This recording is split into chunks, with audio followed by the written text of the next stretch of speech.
आज केली आराधनानी छोट्या-छोट्या हाताने मदत. तर नमस्कार मंडळी, मी अंजली. सकाळी उठले आणि स्तुती पण माझ्या मागं उठली. मग मी अंघोळ केली. सोनाला आहे ना नाश्ता चारू घातला आणि नाही का थोडीशी मस्ती करत होती. तिला म्हणले, "नाक कसे करून दाखव." बघा ती अशी करून दाखवत होती. मग त्याच्यानंतर ना स्वयंपाक पाण्याचं काम बी आवरलंच होतं. पण लगे आराधना म्हणे, "मम्मी मला खिचडी बनव ना गं साबुदाण्याची." मग तिच्यासाठी बनवावं लागली आणि तिच्या आजीची पण तब्येत बरी नाही. त्यांच्यासाठी पण बनवायचीच होती. मग त्याच्यानंतर थोड्याशाच मिरच्या टाकल्या मी आणि दोघींना पण करून दिली. आराधनाने पण छोट्या-छोट्या हाताने मदत केली ती.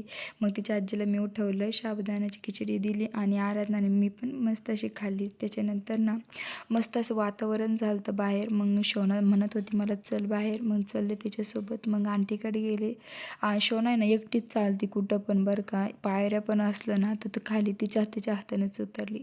तर इथंच माझा ब्लॉग मी संपवते. बाय.